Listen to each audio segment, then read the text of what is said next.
Welcome back, everybody, to the Master Builder King of the Hill. So it looks like Tiddler couldn't get back here, so we're just gonna give Tides the win here and move on 3-1. It's kind of unfortunate, but it looked like Tides had a reasonable chance to go on anyways.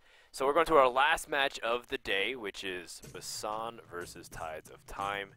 And well, Tides has gotten this far. Maybe he can kind of wrap up the day and come back the following week as the king. But I've been kind of liking what I've seen so far out of him. Playing a lot of Face Hunter, winning, hero powering. As Doing 2 damage a turn.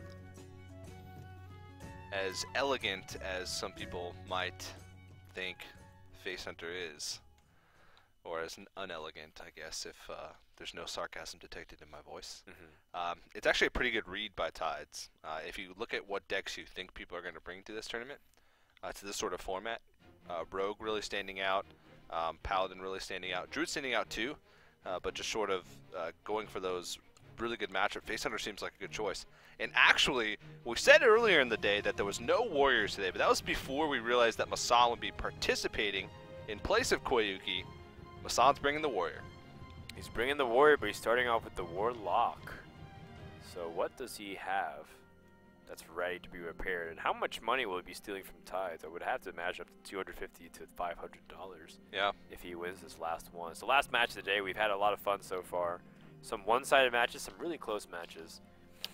But it's going to come down to MasSan versus Tides here to wrap up the day.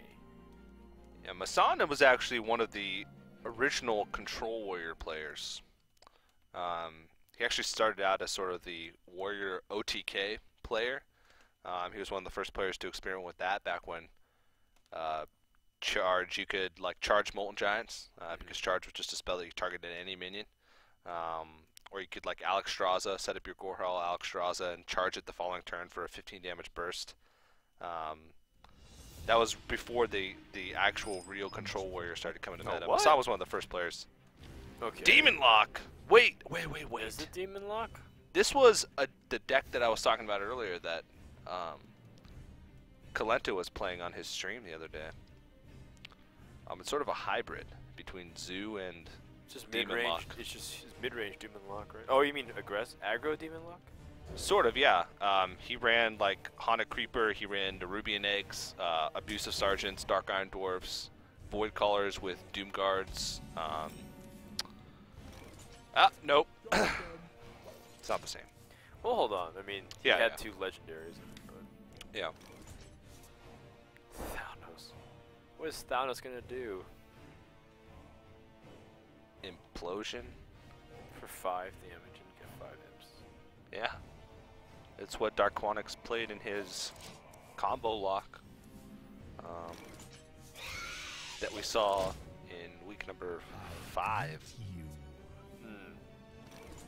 Well, I think Tides wasn't expecting. He saw a turn 1 pass, so I think he was expecting handlock. And now it's like he sees that he's going to play a little bit slower. Oh boy.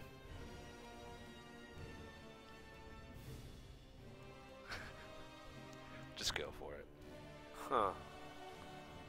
Well, Thanos is a lot weaker. Tinkmaster? No. This is a very weird deck already. Zombie Chow and Haunted Creeper don't go hand in hand. So you can tell already that Tides is a little confused about what's going on. I'd say thoroughly confused would be what his face is telling me at the moment. It's tough to play against a deck that you really have no idea what it contains. Right. I definitely can agree with that. It's also really hard to cast a deck that you have no idea what it contains. Yeah, this really does seem like the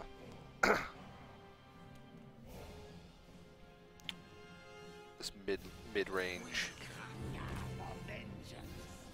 I don't even know. This is a confusing deck. I have no clue, but maybe the Void Caller can go for some big tempo plays. He just needs to draw into those demons. It's the big problem. That's one of the biggest consistencies. It's like if you need sense demons in the deck, it's like sometimes you just don't have enough mana and time to play it. I don't think this deck actually runs very many demons. Probably just has a couple of them. Yeah. Maybe like Makes sense. Doom Guards and Yeah, I think this is the deck. But just with more legendaries thrown in. Because of the thing. Which means that would be Doom Guards, 2 Abusive Sergeants, 2 Dark Iron Dwarfs, Nerubian Eggs. Double Power Overwhelming was something that was pretty signature about that deck. Right. But everything else seems to fit. Everything else seems to be what that deck had in it. So what's the primary win condition of the deck? You just outvalue. It seemed. Because cards like, if you Power Overwhelming Nerubian Egg, I mean, you're removing while also just putting a 4/4 onto the board. That's what it seemed like. And there was some pretty big burst combinations that you could do with like Power Overwhelming and Doom Guard, like a Void Caller spawns out of Doom Guard. Oh man. Sneeds! Oh, Void Caller into a Void Caller. It's not bad. The ultimate 6 Void Caller synergy. I think he's just gonna go face, right? Yeah, it got swiped next turn. MasSan doesn't look too happy about it. In fact, looks kind of nervous. I'm actually really interested in that deck, and I wish it appears as if it's gonna fall.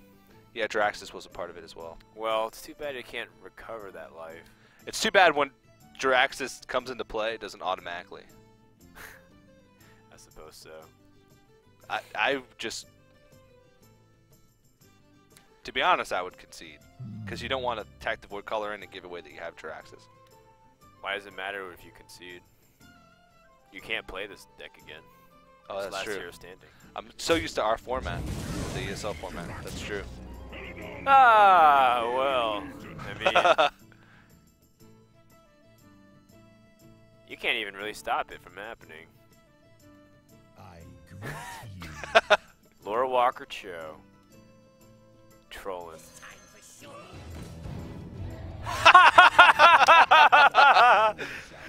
Oh, that's hilarious. Oh, man. Greetings.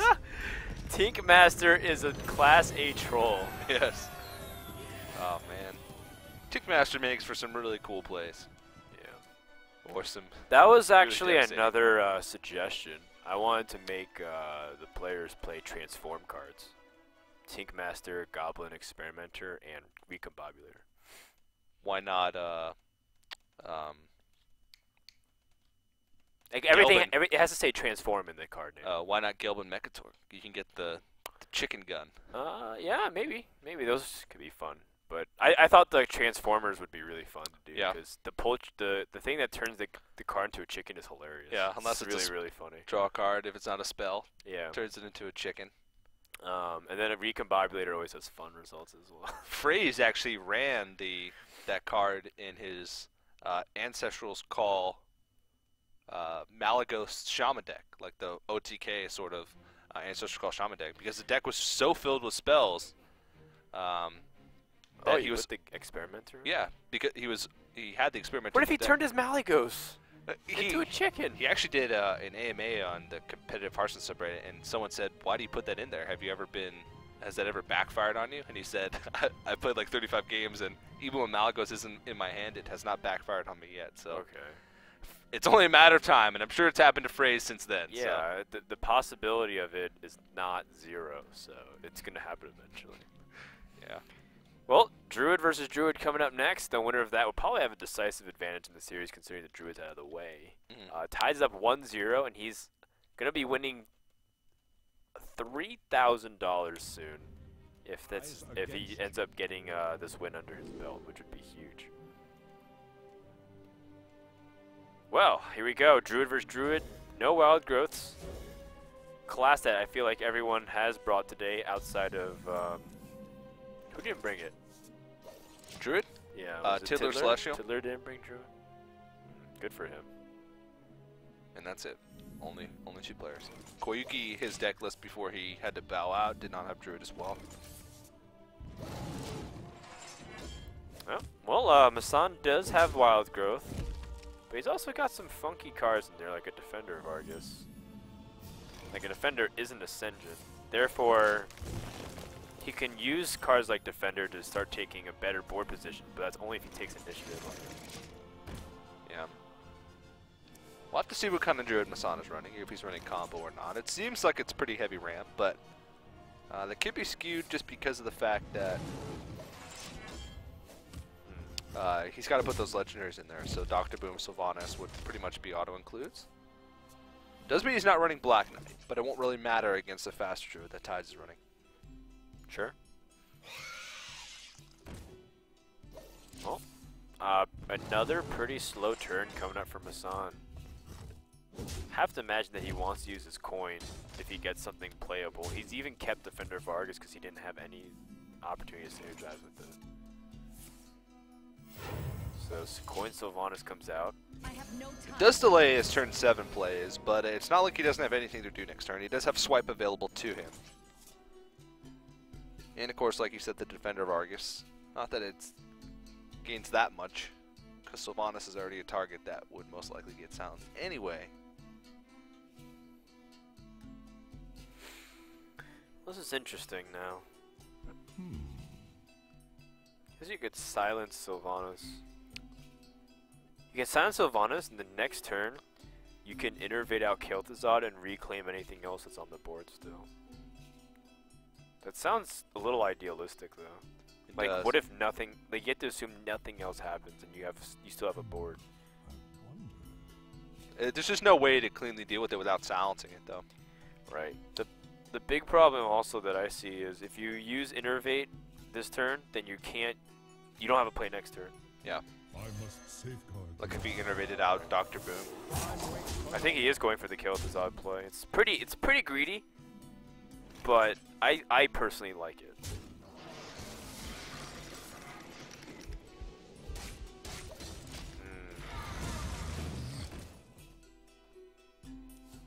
Does he still do it? Oh, he's got it's like a full combo now. Maybe just Wraths. Maybe just Wrath and pass now. Now that you've seen him use a swipe. Oh, that's also a possibility as well. Using the Savage Roar so he can take out the Zombie Chow with the Wrath. Would allow him to clear. I mean, he doesn't even have to. He could take it out with a... Right, it's just that before it uses up the mana a little bit more efficiently, just because so that way Dr. Boom has less competition on the board. And in the end, you technically have board control, no matter how small and fragile it is.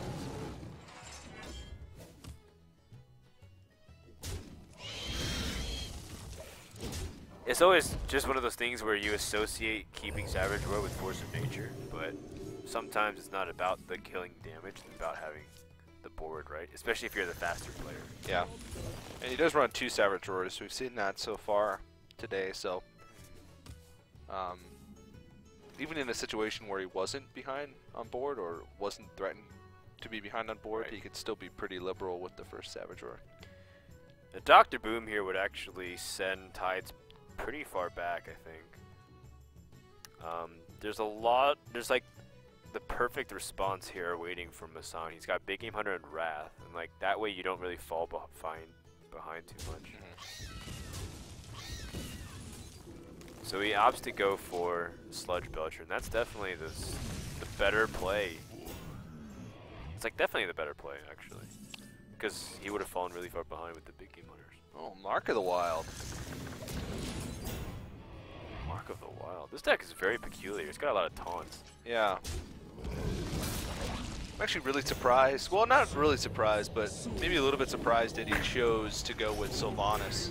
So I was like, why did he do that? Like, why would you throw in the Sludge Belcher? And then he's like, ah.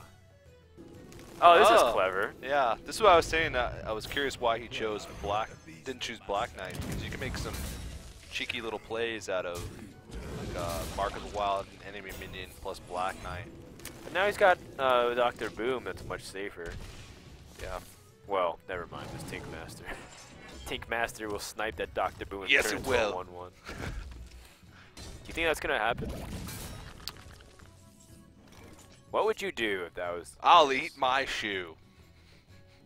On stream? On stream. Ferdinand's smiling his sly smile like. I'm like texting Tides, drop the Dr. Boom now! And make sure you kill off the boombots ASAP. I want TJ to eat his shoe.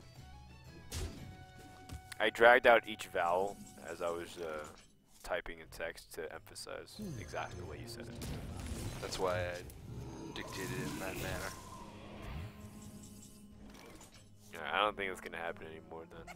Dr. Boom can easily be dealt with. Well, that's a pretty intimidating board.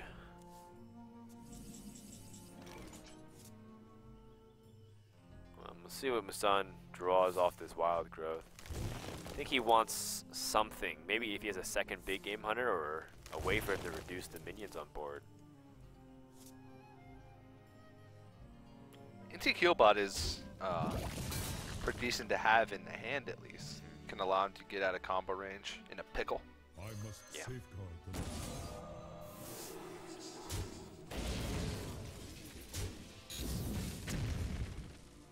His board is very weak to swipe. It's scenarios like this where you're just really scared about what swipe can do. Oh, that's where Defender of Argus comes in actually. It makes it more resilient. Okay. Good thing too. Yes, a very good thing, because that was exactly the card we were talking about. What was MasSan afraid of there?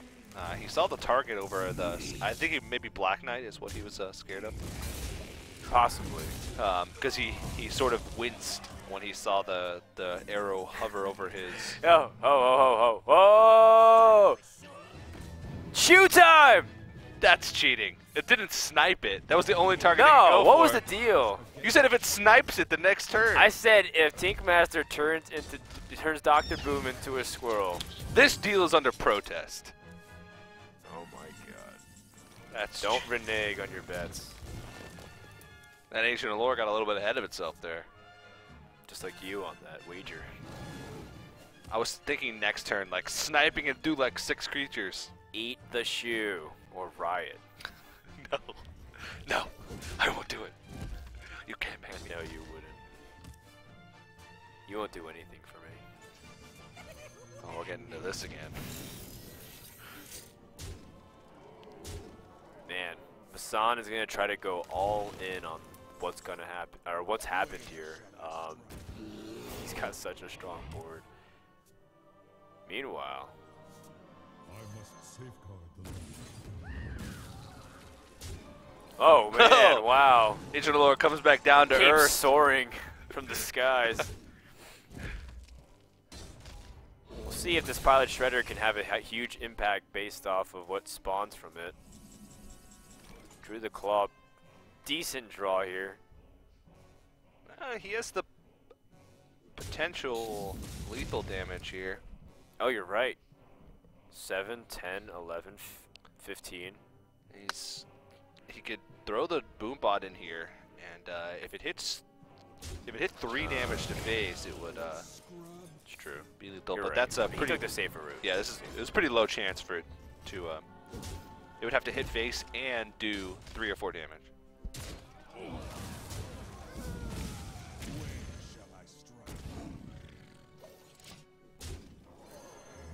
This Dr. Boom's pretty resilient. Needs big game hunter. Scenarius, once again, so quickly played, just purges down to the streets. This is like the flying mechanic in Magic the Gathering. Yeah. Oh, that's a good point. I believe MasSan, as the saying goes, is 1 damage off lethal. Oh, is that how the saying goes? Yes. Tides looks a little bit stressed, and I don't know if there's really anything he can draw at this point that's going to help him come back in. Even BGH at this stage, he could throw in the... Well, if he had another swipe, he actually would have stayed alive for a I pretty think good he's portion. used both. He used both? It's too bad. That is too bad. MasSan has no idea how to react to some of these cards. He's like, Baron Rivendare. What? Alrighty. Alright, so MasSan should suicide. Oh. I'm saying he should suicide the zombie Chow in and kill him after. Alright, well, MasSan ties it up 1-1. The Druid prevails, as seems to be the trend thus far today. Sure. Tides has remaining his Hunter, as well as a Warlock. Okay, we haven't seen the Warlock yet. No, we have not. I would assume that he'd bust out the Warlock right around now. Yeah, Hunter, especially face Hunter, doesn't do too well against heavy Ramp Druid. I would think so. And that's what it is. Warlock is historically a strong class against Druid. You can outcard them pretty effectively. You're usually able to build up a strong enough board, whether it's Zoo or Handlock, that they can't answer easily. The only question is, what kind of Warlock is it? What do you think? Any guesses? I honestly don't even have a guess. Maybe some type of Handlock, some variation of Handlock. We saw MasSan's Warlock, sort of an aggressive Demon Lock hybrid type dealio. Fell pretty quickly to Tides' faster Druid, but this is a slower one, so if Tides is actually running a similar deck to that, which I'm not sure if he is, might have a little bit better of a time. We'll have to see, though. I'm leaning towards Handlock, though. Sure. Makes sense. Well, looks like we're going to be going into game number 3 in just a second here, finding out what Tides has Warlock-wise. I'm excited to see it because I think Warlock's underrepresented today, just because people don't know how to build it correctly with the restrictions in mind. But yeah. We haven't seen it yet, so it doesn't flow as well as it does with other classes. Like Rogue, right? Adding 7 legendaries sort of makes sense. Even Druid can you feel pretty decent about putting 7 legendaries in. What's tough is I think Tides needed that Druid to snipe the Warrior. Yeah, that's true. Because his Hunter might get stopped by Warrior too. Yeah. So. Yeah, I feel like MasSan comes into a pretty big edge, which is why I was saying, like, I think whoever wins that Druid is going to be in a pretty sharp advantage. Yeah, because Druid would have been a good matchup for Tides against the Warrior, but now that Druid's out, MasSan has a pretty decent chance to just bloop. To what? Bloop. To bloop? Yeah. Oh, okay. Just go right on. Go right on through. Finish out the series. Gotcha. All right. Well, looks like one of our players had to go to the bathroom, so we're just gonna take a few seconds. How have you been enjoying the day so far, TJ? It's been pretty fun. Are you more of a yay or nay on the restriction today? You can be honest with me. I'm a yay. You told me about the restriction for next week. I don't know if I'm allowed to say anything about it because I don't know if it's set in stone. But the next week's restriction seems pretty fun to me. Okay. Really exciting. Good. I'm glad you like it. So I hope you guys will like it too if Dan decides to keep it as it is. It's solely my decision. Well, he's one of the main brain powers behind it. Last week we had. I do suggest ideas. Okay. If they approve it or not. So. Last week we had every player had to put Youthful Brewmaster as well as Ancient Brewmaster in their decks. I thought it looked fun on paper. Yeah, it actually turned out some things were actually really cool. Like some of the plays, Youthful Brewmaster plus Iron Juggernaut was a pretty popular choice. I was told that they play the rest of the games off stream. I was told that some of those games with Koyuki were nuts. Like it was him versus Karma. Like he did some really crazy combos. Like basically we missed the best games, like right before they happened. Damn. They were like really, really insanely fun. And he said that the series with him versus Freshco was like crazy. I could imagine so. Because both of them are wild deck builders. Yeah. But this week's been really cool, especially. It seems like we're getting a blast from the past here because we're seeing some legendaries that have fallen out of favor. Right. Maybe with some nerfs with Nat Pagel, Tinkmaster Overspark. It brought us back to a friendlier time of Hearthstone, filled with Tinkmasters and Pagels. Sure. And not as many hunters. No, not really. Less arrows pointed at the face. I'm always down for that. Okay, well it is handlock here for Tides. He's got Thanos. I gotta imagine that he has something that scales all the way, so probably tops out at Draxus, and then has like Lotheb, Sylvanas, Dr. Boom, Ragnaros. Yeah. Blood Mage. So then what's like the one legendary that's not it? Is he? Blood Mage is 1, Lotheb 2, Sylvanas 3, Dr. Boom 4, Rag 5, Draxus. Drax is 6. So he needs 3, 4, 10. 3, 4, 10. I think he plays Deathwing. He's sick. I don't know. This is really bad for MasSan. He has no way to deal with the Twilight Drake. He might just play Tinkmaster. No guarantee. Yeah. But yeah, I'm really curious as well. Tinkmaster could be really good against Handlock. Oh, Thinkmaster is usually pretty strong considering they drop one threat at a time. Yeah. Sylvanas is excellent, but there is a perfect response right here from Tides. Excellent.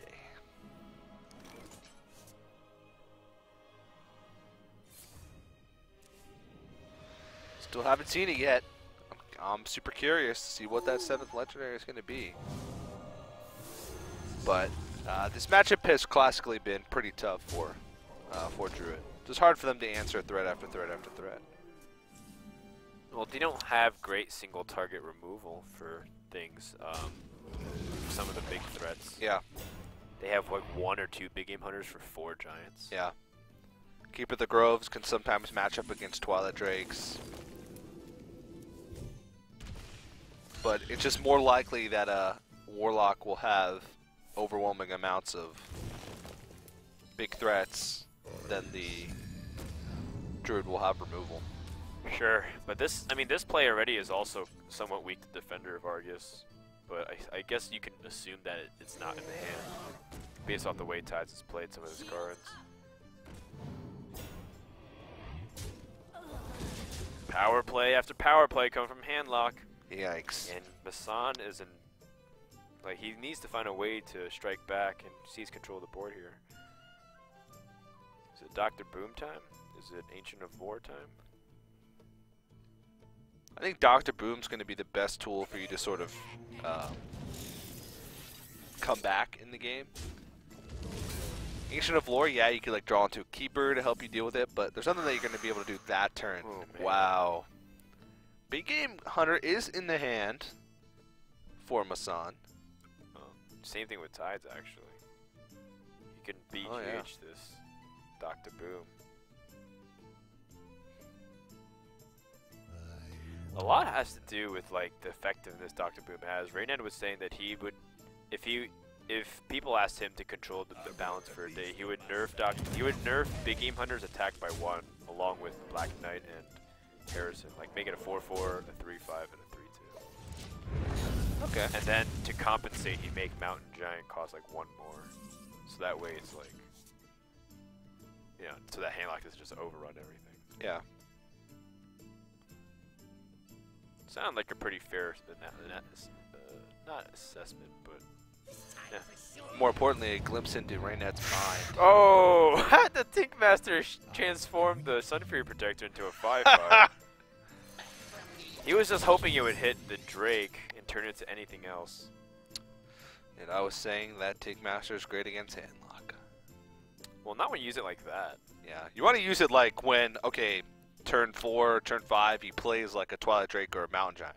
Boom, Tinkmaster, done. Yeah, see, like that's one of those things where people talk about the RNG in Hearthstone, but it's a lot about managing the randomness of cards like that. And that's partially why it's so, like, Tinkmaster is so unreliable. That's why no one really uses it. Yeah. The one thing that Tinkmaster can do in the past, it used to be able to reach past a stealth auctioneer. Back when Miracle Rogue was really popular still, one of the ways you could end up attacking and changing the stealth condition was to Tinkmaster. Yeah, I actually put Tinkmaster in my Warrior deck for actually quite a long time. Control Warrior for a few weeks when Miracle Rogue was the thing. Just to deny draws from the gadgets in, because even if you turn it into a 5/5, right, exactly. Well, that wraps up game number 3. Tides ends up just pretty much overwhelming MasSan. Yeah. Play after play, and a lot has to come down to Druid not having an answer to that first Twilight Drake. Just look at how much value it got. It was like 3 turns of killing things. MasSan falling too far behind on board, but also specifically like not being able to pressure at all and grab any kind of board momentum. Yeah. And then, you know, just like Tides at value. It just felt like a very straight up handlock versus Druid game. Yeah, the way Druid has a chance in that game is if they're able to deal with the first couple threats, like Keeper the first Drake, BG8's the first Giant, but right. Just didn't happen. So MasSan, on his last deck here, it is going to be Warrior. Control Warrior versus Handlock. Oh boy, we've come full circle. The face of the Legendary Series is you were Control Warrior saying versus Handlock. You were saying that we were covering every portion of the meta, but we didn't see this yet, and now we have. There we go. We Handlock really have. You asked for it. Today has been sort of the history of competitive Hearthstone. Sort of like a trip. It was like one of those, a Disney ride that covered the course of an entire... Magic School Bus. Yeah, Magic School Bus. That's true. That's right. What was the teacher's name? Miss Frizzle? Is that what she called her? Something and, like that. She like took all the kids on wild trips and whatnot. Yeah. Our admins are like, yes, it is. I'm like, okay. Yeah. Don't yell. Our technical director is actually president of the Magic School Bus fan club. Oh, is he on Team Liquid? Yeah. Yeah. He's the one. Oh, okay. Cool. So he knows everything about it. You ask him anything, he knows every single fact about it. He voiced over Miss Frizzle. He did, yeah. Back in the 90s. It's a little known fact about him. Sure. Yeah, that's definitely something that'll happen in a few years, maybe for sure. So the Warrior versus Control Handlock. The Warrior is going to be the one where I think we're going to see what 3 mana cost Legendary or 4. I would have to assume Tinkmaster's in Warrior. Yeah, Tinkmaster seems to be the pretty popular choice today. It seems to be sort of that the oddball Legendary that you throw in, because you have to have one of those legendaries in the 3 to 4, 3, 4, or 10 slot. And so we've seen people use Old Murk-Eye, Tinkmaster Overspark, Deathwing. So you have to throw it in there at some point. Maybe Deathwing could be. Oh, it certainly could be an option for a Control Warrior. It's a card that I think is certainly underrated. Yeah, and there's the Tinkmaster Overspark for Tides. That solves the... Can't remember if we saw it last game, but... Well... Oh, Tides is opting to skip the Shield Slam. Or sorry, to skip the Mountain Giant so that way he doesn't get Shield Slammed. Yeah. Pretty smart. It actually wouldn't have been punished if he used the Mountain Giant here, though. But you can never know that for sure. Well, you want to shred the armor. It's the Kalento way of playing it, because Kalento is very safe. You want to preserve your threats as much as you can, especially in this matchup where you know has so much removal. Whoa. That's pretty pretty important moment now that Tides has realized there's no Shield Slam. No removal whatsoever in the hand of MasSan. He's got double Shield Maiden, double Fiery War Axe. His hand's actually really bad. It's clogged with weapons and like clunky mid-range drops. He's not playing around Brawl though. Oh, that's a big draw. Very timely PGH draw.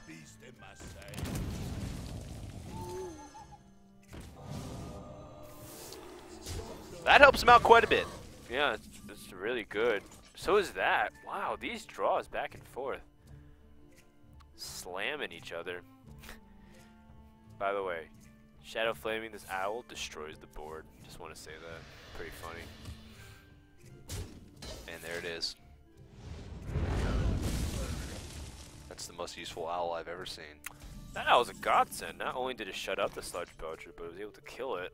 Top of a Big Game Hunter and another owl. He's savage. I feel like we've seen this matchup so many times. Like, I think we've seen almost every single scenario that has happened so far in this game. No, we haven't seen a Deathwing scenario. That's true. Did you see the Deathwing? No. Oh, man. I'm not even surprised. I'm not surprised either, but just the fact that it came out right when you decided to talk about it. It is a little weird, isn't it? Yeah, it's a little bit eerie. That was eerie, too. You're reading my mind. Get out of my head! No, I like it. There's actually really cool stuff in there, actually. Up in my noggin. No. It's very messy in there. I know where things are.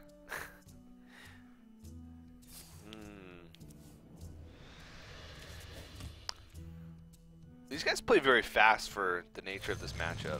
Yeah, usually this is a lot slower matchup. Tides especially, there's actually a lot of things to do. A lot of different options available to a handlock player. Tides is a notorious hater of slow players. Yeah. He like specifically says if anyone plays slow, he just doesn't respect them. It's like I don't like those guys. Not because he like legitimately thinks so, but it's more of like an expression that he appreciates people who can play fast. Yeah, yeah.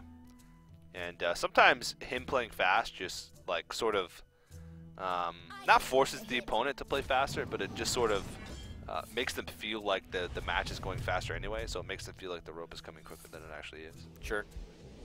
Sort of like a little mind game in that sense. 7 damage onto that giant. Well, let's see what Tyler can do this turn. One thing he does have to be careful about is how Warrior is always waiting to Harrison the Jiraxis. Yeah.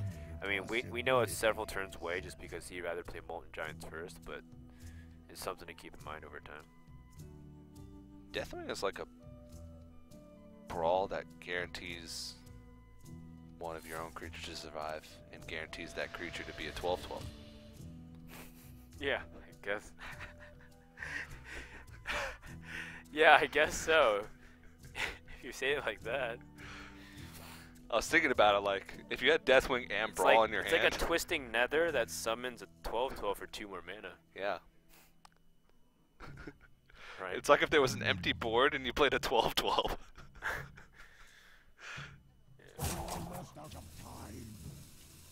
How does Tyz want to do this? Does he want to use a giant to trade in and then bomb it? I think slamming down a giant here would be okay. I think just one Molten Giant is still appropriate.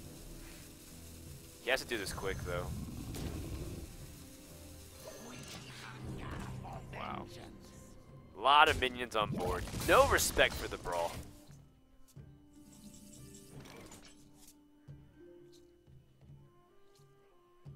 Is it time?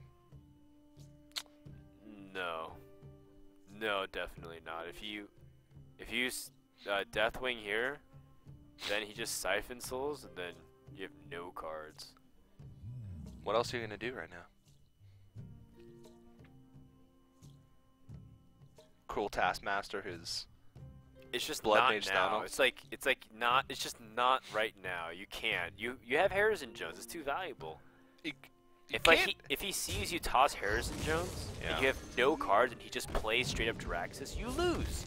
You can't win from that point on. But the deck isn't based around Deathwing. You have to think of Deathwing as just a legendary. Right. So a legendary that removes 2 Ancient Watchers plus a Molten Giant plus whatever else is on the board. Even if it gets Siphon Souled, you still just use 1 card to get rid of all that. No, but it's like the fact that he'll be drawing 1 card per turn, and then Handlock will have like the freedom to go to Jiraxis. Yeah, that's true. And then just like keep creating 2/2s. The weapons also are pretty valuable. I guess the Harrison too. I don't know. Okay, so now he like feels comfortable doing it, right? Yeah. Deathwing. You still, yeah, you're still giving up a lot in the process. Oh, Tides! His eyes got so wide for a second. Okay, so if he didn't have Harrison Jones in his hand, then that would have been incredible. he's got Tinkmaster. He's also got Sylvanas Shadow Flame. Yeah. Yeah. There's. Yeah. All right, 1-1 It was- or 5-5, it was sort of- TJ. 1-1 or a 5-5? 1-1. 5-5. It's only necessary for a. No, poor MasSan.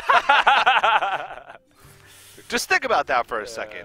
Deathwing got Deathwing turned gave into a up squirrel. 2 Deathspite, a Fiery War Axe, Harrison Jones, and a cool Taskmaster.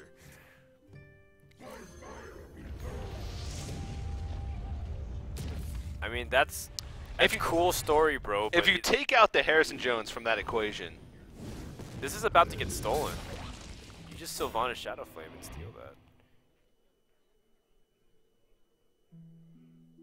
Right? yeah, I don't see a better play here. Is there an alternative play? No.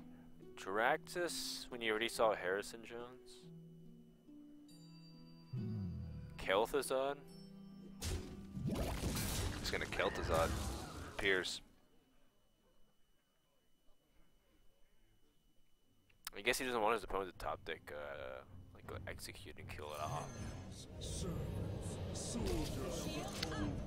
I don't know. It seems like a.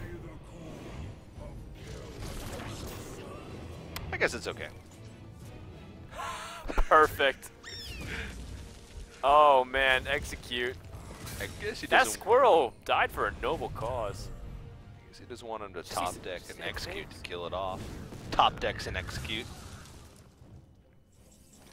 Oh, Damn, Mortal Coil will Rodan settle show. it. I think this is Jiraxis time, so he's gonna Mortal Coil Jiraxis. And that should spell the beginning of the end for MasSan. I don't think he can come back from this. Yeah, you can play Draxus safely knowing that the Harrison Jones was discarded. Oh, poor MasSan. I feel like he's just getting bullied this series. Things haven't been going his way. No time for games. Why didn't Tides play Jiraxis? Well, Brawl came right on time. I suppose so. Beginning of the end. That's what this feels like. It is. Unless MasSan has... Armorsmith. No, that's I have that's no okay. time for But games. his opponent can silence that now too. Now, unless Tides gets cocky and then like ignores that.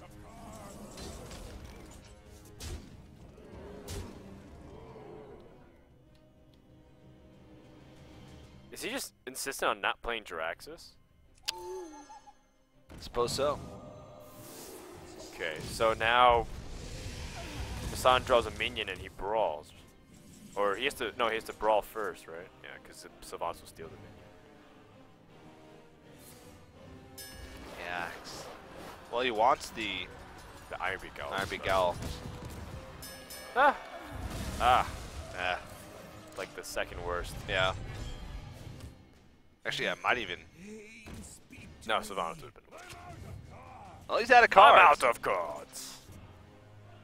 It's okay. You still have Jiraxis. So, if this Acolyte picks up... What if it picks up... oh. Oh. I was saying, what if it picks up Gromosh, but... Well, Tides is taking some fatigue damage. And I was thinking, what if he picked up a way for him to activate a Gromosh, but, you know, that BGH was back-breaking with this Yeah, and Sludge Belcher. he doesn't have a Cruel Taskmaster left as well. Brawl number 2. Brawl number 2.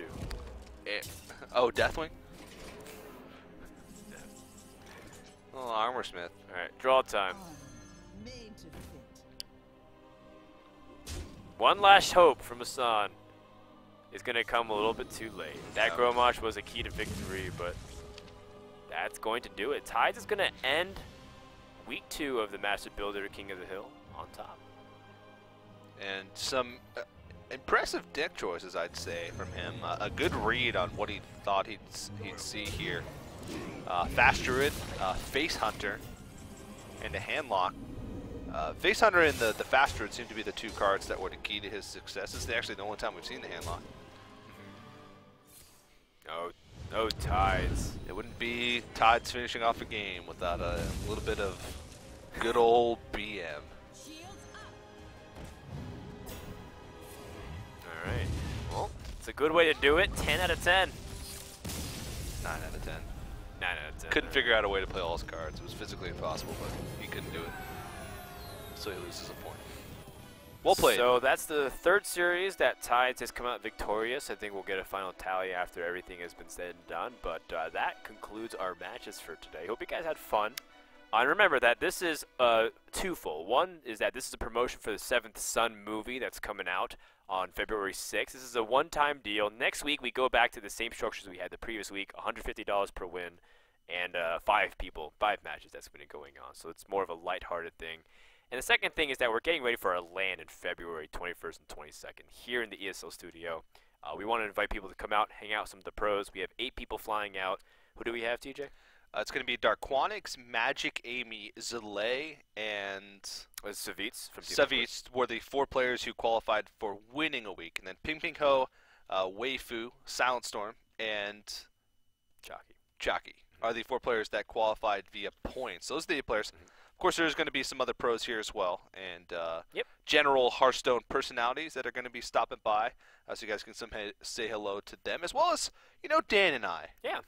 You can come rack our brains. It's coming really quickly. It's going to be coming in 3 weeks. Next Saturday, we're going to have more action at the King of the Hill. We'll probably have to invite Koyuki back. We'll probably tag Tides because he is the guy that's ended up on top.